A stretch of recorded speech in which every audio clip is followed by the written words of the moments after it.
Hey, welcome to our Thursday evening / Friday morning Japan session, our Color Vowel Blue Canoe Clinic.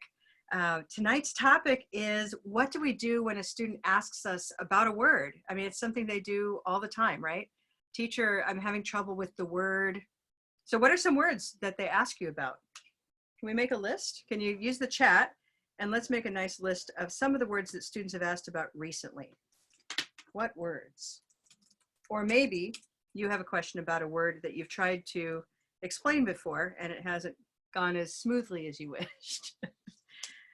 I watched a teacher once, and this is actually the origin of what you find in the Color Vowel Approach book, by the way. I observed a teacher where a student walked up to her with a book, a textbook, and said, "How do you say this word?" And the word was H-I-G-H. And she said, "Oh, that's hi. You know, it's a silent GH, and it's kind of like saying hi." And she went on and on and on about the spelling. And instead, I thought to myself, I think he just wants to know how to say that word. I mean, that was the student's question, right? How do you say this word? And so what's been refreshing and what we found in the Color Vowel Approach is we can just answer that word. And then we can dive into it as needed when the spelling is strange. So I'm looking at words here. This is fun. Jewelry, that's come up a lot recently, Penny. Construction, buses, jean, slippery, security, subtleties, nice, and gauge or gauge or gauche. No, I'm kidding. Great, well, let's look at some of these. Well, what I try to do when I work with a student is only answer what they're really asking. And then if they express more curiosity, we can go there as they ask, right? So the question will be, what does your whiteboard or your instructional surface look like? So I think I'm going to go with this sort of technology for a minute. Otherwise, I'm going to be going to the back of my computer with my misbehaving document camera. So we'll do this for a while. Does this work for everybody? Can you see my word? Okay. So the word I have is creative. And I find, you want to start with that basic question, the first two questions we always ask. And those are, where's the stress? And what's the second one? What color? What color is it? Right. So where's the stress? First, most important question. And then what color is it? So we'll start with this word creative. And when we ask that question, I don't want to hear first syllable or third syllable, because that answer doesn't matter if the student can't perform that stress. And if that student knows where the stress is and says it's in the second syllable, and I say, good, I still don't know if they're capable of making that happen. So let's go ahead and say it with our hands. And now, since you spoke up, why don't you open up your microphone and you can say that word for me. Okay. Creative. Great. So everyone try creative, right? And then, of course, we can ask the student, what color is creative? And Matthew, what do you hear? Gray day, creative. Creative, great, gray. Okay, so we now have this visual markup, really simple, that lets them know it's a gray word. So what might a student ask now? Creative. They might ask a question like, is it not this? Or they might say creative. What if they say, okay, creative. What am I going to do next? I might want to separate these two letters a bit more if they're saying creative. So this is one syllable here, and now there's something happening here. I'll just call it a little y. Creative, because this word happens to have an invisible y or a linking y. You can decide how you want to talk about it. Sometimes I think our use of the word invisible makes it sound mystical. And it's simply a Y or a W for the purpose of linking from vowel to vowel, right? Is it the same with do it? Do W it? Oh. It is. It's the very same thing as do it. So we're down here at do it. It can be two words in writing or one, because in the end, in spoken English, it's one word, do it. Do it. Great. Okay. So there's creative. Is there anything else interesting about this word? The priority has been Where's the stress? What color is it? Is there some kind of a linking sound that will help us succeed even more? So it's not creative, but rather creative. Is there anything else interesting about this word? I think there's at least one more thing that's interesting. But it sounds like it sounds like there's almost enough like the same length or the same level of stress in E and A, so it can get confusing because Like creative, that kind of thing. Right, Yeah. yeah. Creative. Yeah, so then you could spend a little time thinking, well, what is stress really? Where'd my kazoo go? Here we go. Always got to keep your kazoo close by, so that if you're worried about it being creative, you can say, now we can really hear the music of the stress, right? Creative. Everyone try creative. You can listen to your own music. Okay. So that helps put that question to rest a little bit, that there's a musical song to this. I might focus in on the T. You know, it's something that for all of us who are teachers, we can kind of forget that something interesting is happening right there. It's not necessarily creative, although for British English speakers, Neil, could you say creative for us? Do you aspirate that? Creative. Creative, yeah. Creative. So you use a aspirated T, and Americans often will turn this T because of the two vowel sounds into the D. Creative. So I might pull that out if that seems of interest or if they ask. And so I think, is there anything else we would do with this word if needed? What about is there any schwa behavior? Can we take it and maybe put it in the body? Creative, right? So here's a cre, which is a green syllable. Creative. Try that. Creative. Yeah, so there's that idea of reduction, you know, down into schwa. So we have a create, and there's the stress. Creative. Okay. I think we've kind of exhausted that word. So whether we do that with every student, you know, that's hard to say, but we do have those very intense students who like to dig really deep, and once in a while you can indulge that. I'm an intense student, and I often struggle with associate, like the sh. This one is tough for me because sometimes I mistakenly say, or I say associate. That's okay. Right. That's okay. That's okay. That's how a lot of people say it. Yeah, would you agree, Neil? It depends if you're talking about a noun or a verb. Like he's an associate, or do you associate with that? But in both cases, though, he uses a s. Associate. And Americans will often use a sh. Associate, yeah. Yeah, so I think you were asking more about the s versus Yeah. sh. Yeah. And in fact, Jennifer caught me earlier this week with the word issue. And I had to remind myself that, you know, British speakers of English will say issue. Oh. With a y there. So that I have no issues with that. Good. So that was a deep dive on just one word there. Let's go ahead and look at one of the others that are here, at least one. I'm curious about construction. Well, Matthew, we just, okay, Matthew. Construction. What's up with construction? No, it's just I don't think he struggled with the but more like with the number of consonants, like the stra sound. Construction. Yes. So wanting to fit so right in it, sometime right in here, this temptation to add some kind of a little construction, Yeah, Japanese too, yeah.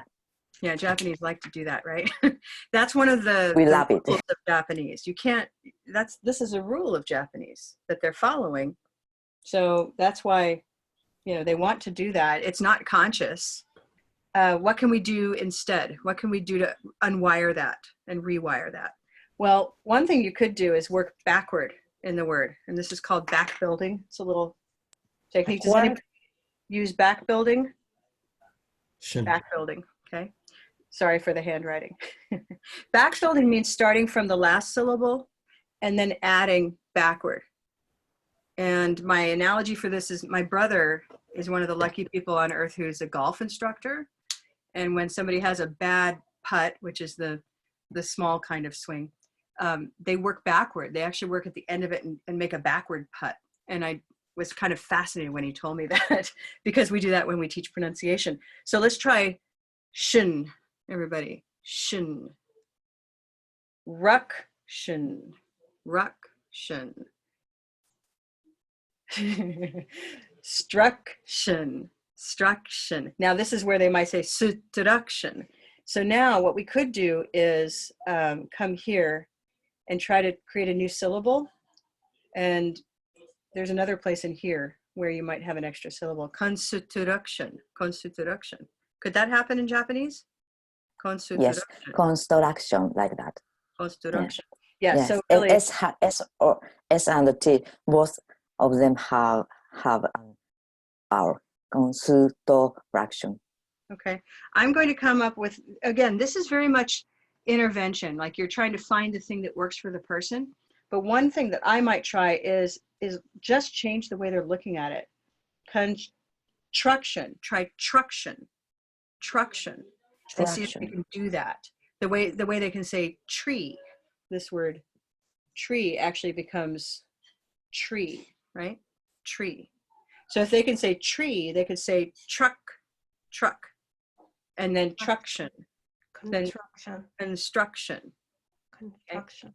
So that's one kind of approach, is to work back and then reassign with a different grapheme. Some of them say tori, so Then the CH is going to help them. Good. Okay. And then there's a little bit of schwa behavior going on here too. So it gives them time to think about it. Construction. Construction. So that might, any other thoughts on what you might do with construction to help? I might put the S on the end of the first syllable. Construction.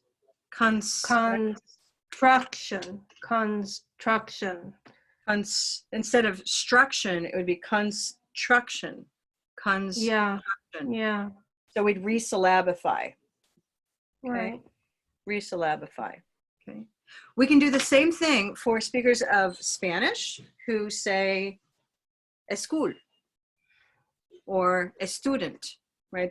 So they have a word like student, and for speakers of Spanish, they want to say a student. And we can instead cut the syllable here. So now it's student. Try that. Student.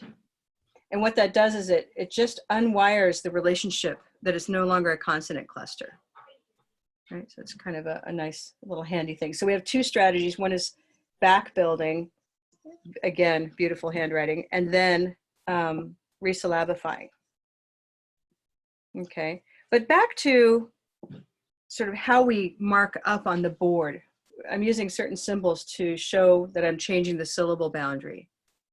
I'm using little Y's and little W's to show linking.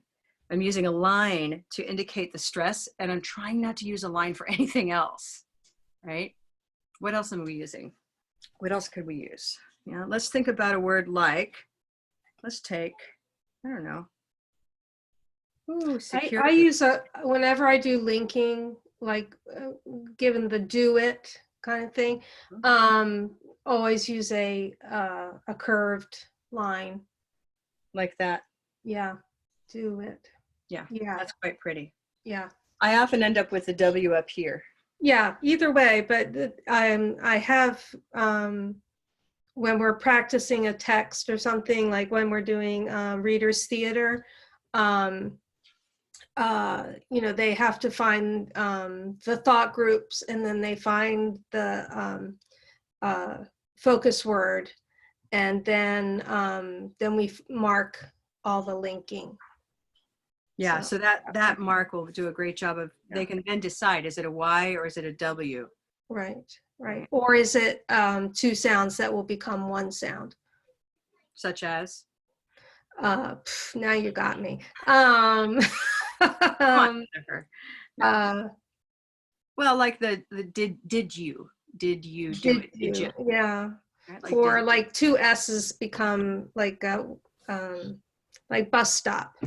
Yeah, It'll bus. be bus stop. It's just one long S, right?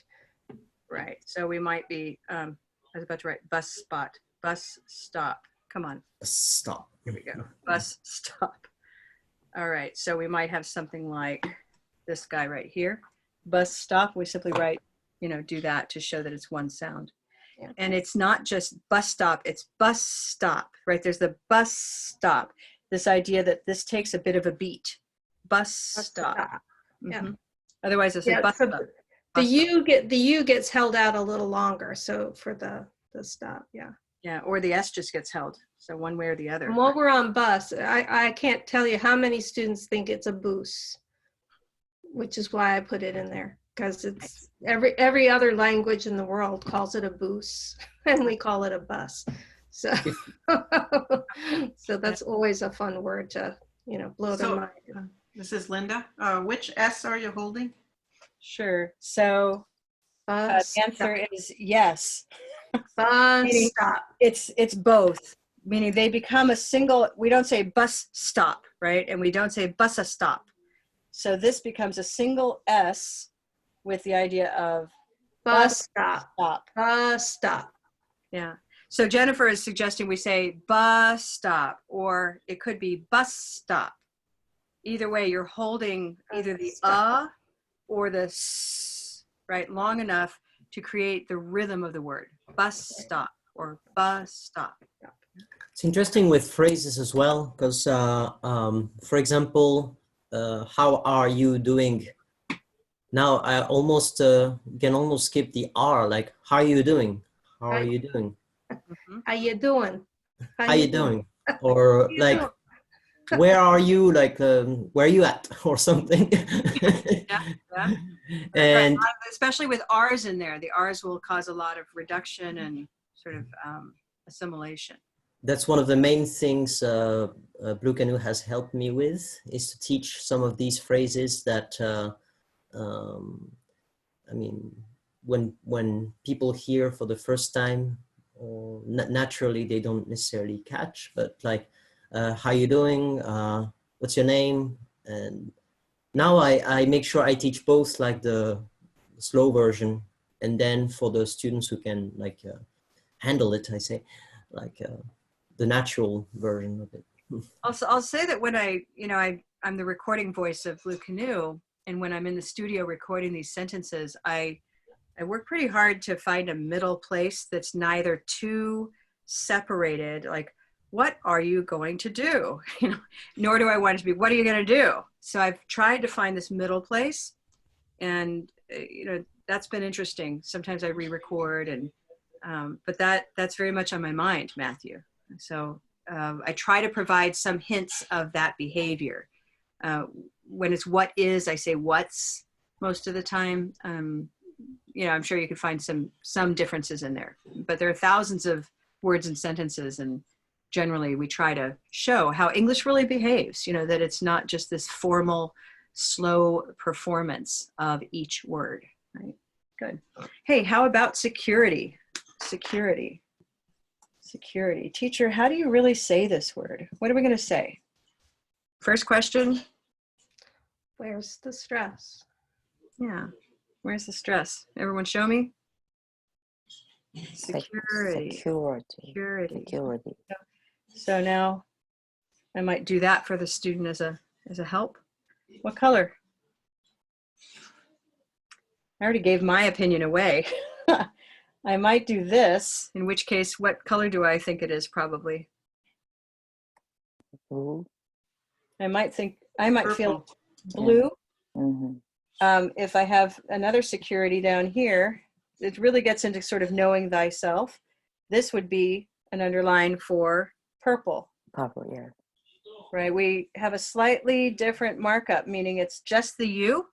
If we're going to say it's security, or purple for security. Subtle difference, but it's just a matter of knowing yourself and listening to yourself. Both are equally acceptable. This could also be, what other color? Just thinking about native speakers and varieties and non-native speakers. What about wooden? Security, right? But either way, pick Yeah. one. You don't So need in to- Swedish, it's an O with an umlaut over it. So security. Good. yeah, Yeah. it's one way to remember. So I'll go with mine for a minute. I'll go with purple. I'm going to redo this part. So let's say I'm the teacher in one room with my students. So I'm a purple girl. Here I am, purple. What else might we want to say about this word? Purple. Anything else interesting about this word? You've got the TD thing going on at the end in American English as well. Yep, we do. They might hear that. Security. There's one other interesting piece that sort of can hide from us. Yeah. Yeah. Your. Yeah.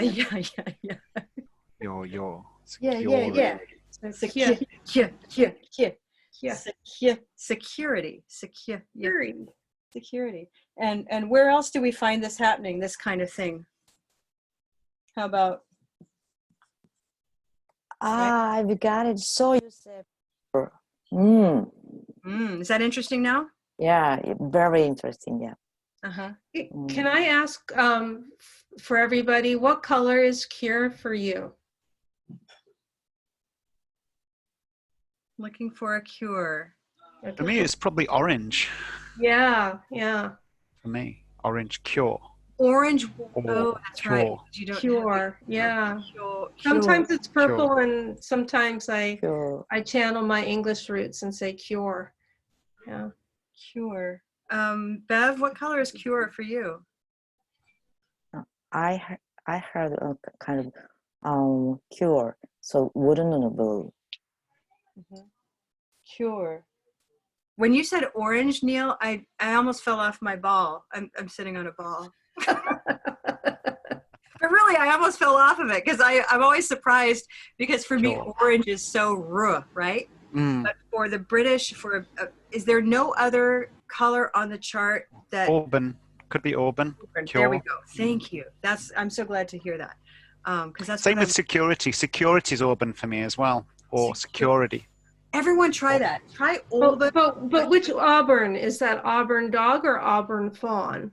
Auburn. Ah, auburn fawn. It's not the dog because I don't Yeah, know yeah, dog. because it can't be. Yeah, I can't. Yeah. So anytime it's Auburn dog, we're talking about the American chart, the North American chart. But if it's Auburn fawn, we're now talking about that Cool. far back vowel that is the British one. Let's all try that. Auburn fawn security. Try that. Security. Auburn fawn security. Nice. I like that. And then and then I would just move right back up to purple. Beautiful. All right. Sometimes it's worth mentioning we've got these clear, unstressed syllables at the end. That's like a small green. It's not security, right? So there's a little green right there. And then this is down to schwa. Security with a little clear green. There's a lot going on in that word. I think we have time for one more. Just quickly, Karen, if I was doing that word like security, I would also throw in, I love doing the verb and noun difference, like secure. Nice. Just to show people the difference and that they can do it. It kind of changes. Just to kind of, and then you can always go into word forms, right? That's a beautiful idea.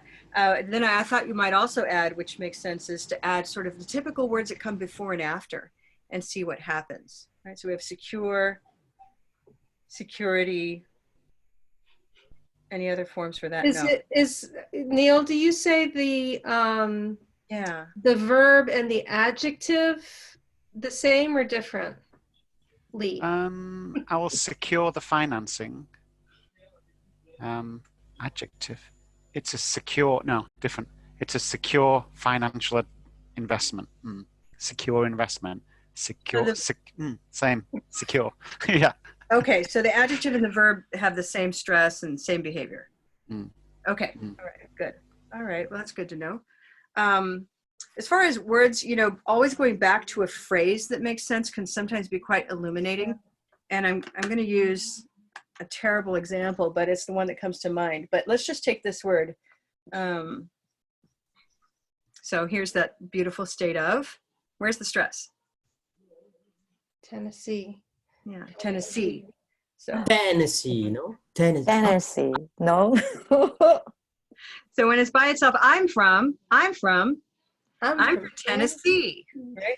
I'm from Illinois. Okay, so I'm using these are both words that come from Native American languages in North America, and they both are influenced by French too. So we've got Illinois. But when you start talking about, if you take either of these and then have them follow with the word, say, legislature, like the legislature of any of these places, suddenly it's no longer Tennessee or Illinois, it's the Tennessee legislature or the Illinois legislature. So we can have these, when you've analyzed a word, and again, I admit these are not very practical for international purposes, but it's not just these words. It's actually a lot of words. We'll have a phenomenon called syllable hopping, where the syllable will hop by 2 syllables forward because the next word has the stress in the first syllable. So it's a way to kind of pad that we don't want 2 big stresses to come up against each other. We don't want to say Illinois legislature. We want to say Illinois legislature. Right? So you can watch for those phenomena with words that you're analyzing and then see, oh my goodness, there's a hop. It's stress hopping, not syllable hopping. Yeah. Yeah, stress hopping. So that it's hopping from one syllable to another, in other words. I have a question. So, and you said just Japanese, like Japanese, green tea Japanese, but Japan, I haven't heard the Japanese people. The Japanese people. Yeah, so Exactly. I got it. So why they don't put Because the we don't stories? we don't like 2 stressed syllables next to each other. Yeah, in fact, let me do this let me write it the right way. So we're going to say Japanese. Thank you. We moved it from Illinois to Japanese. So here's Japanese people. Okay. So if we had Japanese people, that's a stress and a stress. And when I say we don't like it, it's not a conscious thing. It's a psycholinguistic thing. So we like to maintain the iambic behavior of English. Ba, ba, ba, ba, ba, ba, ba, ba, ba, ba, ba, ba. That's sort of the underlying desire, is this comforting rhythm that has a stress and an unstress, or a stress and 2 unstresses. And you see that in our poetry and in our music. And so here, when we have Japanese by itself, I speak Japanese, Japanese people are lovely. And suddenly, it's no longer here, it's here. It hopped by 2 syllables. You like that now? Yeah. So Did you I notice got it. before? No. So I was always wondering why they say Japanese, but Japanese people. So I don't know why. So yeah, I didn't know why. Oh, I Thank love you. that. I'm so glad that example came up. Huh. Hey, we are at the half hour. It went by so quickly. I think some themes that came up that we might visit in future sessions would be reduction, assimilation, like what happens to TR in the words tree, or in, or I think our other word, which was, what was that, construction, those kinds of things. And then maybe also the sort of some of the difficulties that Japanese speakers or Spanish speakers face with consonant clusters. Those are all themes that came up tonight. So we have lots of material, Penny, for future sessions, right? I was just putting it on the list, Karen, right on our master list for you guys. Just like back there typing for That's me. what I'm doing. I'm typing them all right now. Yeah. I'll finish though just by opening this up to you, because you all are such a wonderful, you come often, all of you, and what else would you like to see happen here that we could address together? Especially anything where we can kind of, pool what we have right here in the room beyond one person or 2 people. One thing I'd Lyrics. like. Sorry. Musical lyrics. I would love that. So how to use lyrics in Yes. songs? Yes. Okay, good. And Neil? Like, Oh, close your eyes, take a breath. Pure Imagination, that's a good song. great. Yep. I'm hearing lots of collocations, words that like to hang out together. Yes. Yes. Idiomatic phrases, but also just phrases that are common. Close your eyes. Great. Yes. Take a breath. Yes. Breath. Thank you. Wonderful. Neil? Mine's a very simple one. It's how you come up with quick examples, especially of things like 3-syllable ones. You know, I know there's no substitute for experience, but if you have any tips of how you can come up with these quick examples, because it always helps when students say, what about this word or about this word? And then if you can riff off that and come up with some quick examples, whether it's having a cheat sheet of very useful words that you can just pull on, or whether you've got a particular way that you got a mnemonic or something that you use to generate them. I'd love to hear. Great. That's very meta of you. It's like, I want to know how you find your examples. I love that. I think that's a great question. Some of the words that have also like a different or slightly different pronunciation or stress pattern or color vowel depending on the accent. Because like, for example, Australian people have like very, specific or there are sometimes I don't understand the words they're using. Yeah. In fact, it was a year ago, we were in Atlanta, a lot of us, for TESOL. And I just remember that because I rented a house for a lot of us color vowelists. So we were in this house watching the news, and it was out of New Zealand. There was a time a year ago when there was that terrible shooting tragedy. And so the New Zealand Prime Minister was on TV, and she used these vowels. We were all just, of course the news was striking us the most, but listening to her, we were just struck by how different the vowels were. And then within about 2 to 3 minutes, we were able to, basically your brain just listens and then it shifts everything into place. And now it's normal. Your brain just locks into it. So it's fascinating. Yeah. So accent variation, we could come into that. Yeah. Well, I'll close with a question that was raised by Tom, who's not here right now, but I was thrilled to receive that question today. And his question, along the lines of what you've just said, Matthew, was, what about Southern speakers of English who say bye, like goodbye, and maybe they'd say what time, or what time are you coming over? Time.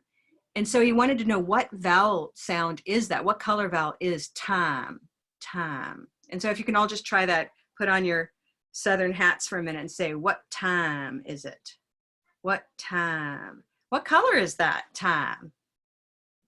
And by the way, I come by it a little honestly. I come from a part of California. If you ever look on dialect maps, I come from this city, this town in California that is its own dialect island that comes out of Oklahoma.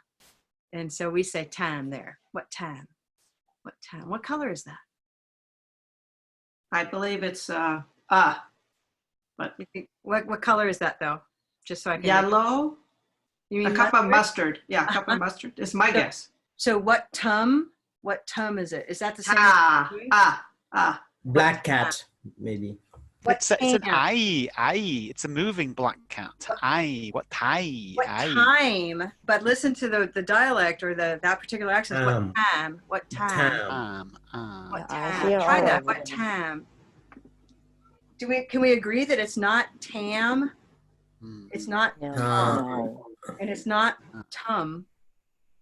What time? Time. Yeah. Yeah, it's a good question.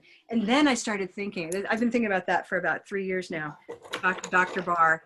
Anybody speaks Spanish or Japanese, you're going to have the vowel ah, like a, e, I, o, u, right? Try that vowel. What time? What time? Time. And that's it. That's the sound.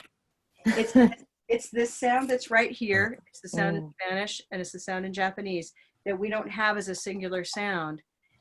But the speaker of Southern English actually thinks that they'll call it white. They'll call it white, but it's a non-moving white. I know. So it's kind of a mind blower. Same thing might happen with, I pronounce it mountainside, but I've heard mountainside, mountainside or something. Mountainside. That's Yeah. a syllabic N. Mountain. Yeah. The Mountain. mountain. There's the syllabic N. That's right, Jennifer. So it's not it's a non-moving sound, a non-moving white, but it's long in the true sense of long, because it's not wata, it's wata. It's always held. Yeah. It's sort of sitting here in terms of its position. Yeah, But the it perception of Southern you- speakers is that they're using you white. hold it for the same length of time that it takes you to get from I. Yeah. And so that's what's fooling us, is the amount of time you spend on that vowel, even though you're not moving it. That's a really good observation. I think you're onto something there. So Now I'm going to be to it. obsessed with that for about 2-3 days. no, it's a fun thing to think about. It is. So I don't want to be responsible for making you late to anything. Those of you in Japan, I know you're in the middle of your busy workday. It was a lot of fun meeting with you tonight, and we have some really great topics for future sessions. So let's keep our physical distancing in place, but let's keep socially close, and we'll see you next time, okay? All right, have a great one. Take care. Bye.